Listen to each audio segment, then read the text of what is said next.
Saturday was one of the biggest days of the year in sports. ESPN has 6 headlines that are up on a regular basis on the ESPN.com app.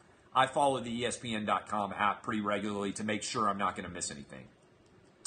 One of the 6 biggest stories on Saturday on ESPN's webpage was Amy Schumer's opinion of Colin Kaepernick's protest. I don't know how that happens. I don't know if it is an algorithm and they need to put somebody intelligent in front of it to make sure that the algorithm doesn't pick the wrong headline.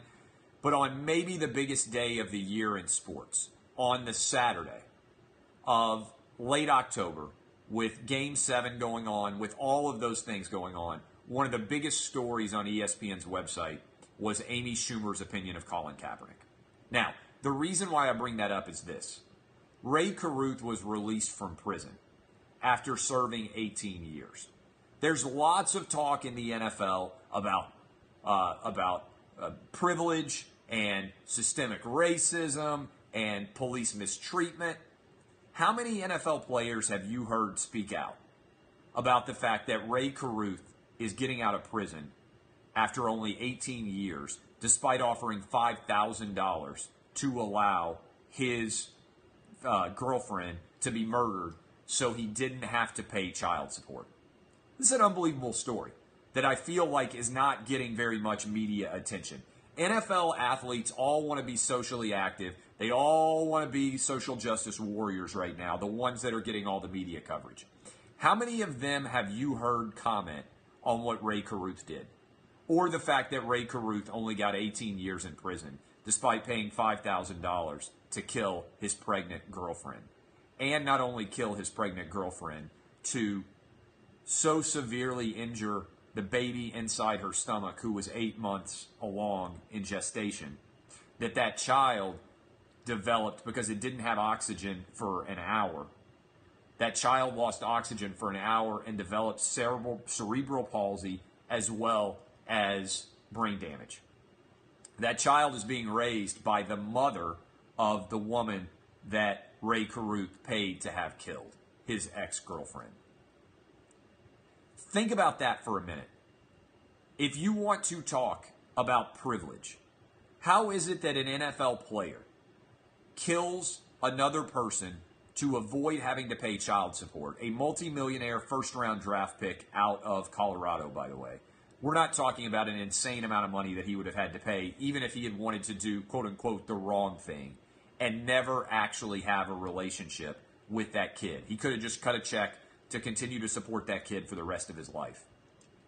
Instead, he paid $5,000 for someone to murder that woman and also for that young baby's life to be ruined effectively forever, to cause that kid who was otherwise healthy in gestation to have cerebral palsy and also severe brain trauma and injury. How is it that that guy is allowed to ever walk out of prison again?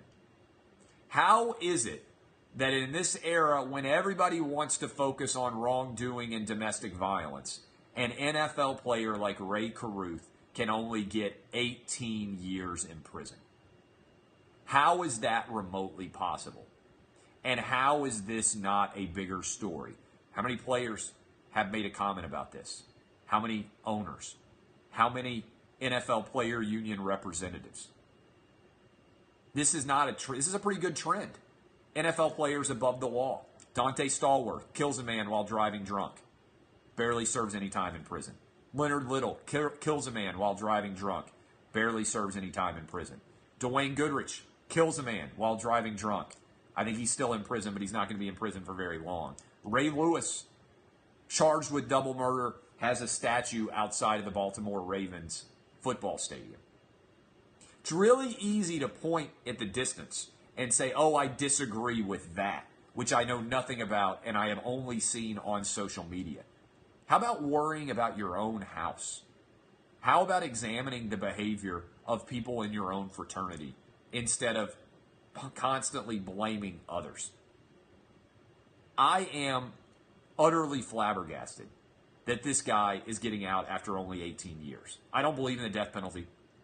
I don't believe in it because I think it requires a level of certainty that we don't have in our criminal justice system. In other words, I don't believe we're perfect enough to take other person's lives, even if we believe, based on a jury verdict, that someone committed a crime. I have seen it happen far too often that people get the death penalty who didn't commit the crime. But in Rae Carruth's case, how is it that a jury did not force him to spend the rest of his life in prison? And how bad of a job did the prosecution do in this case that he's walking out after only 18 years? And how unbelievable is this? That Rae Carruth is not a bigger story in the NFL, where everybody wants to be woke and constantly obsessed with social justice, that this is the situation right now.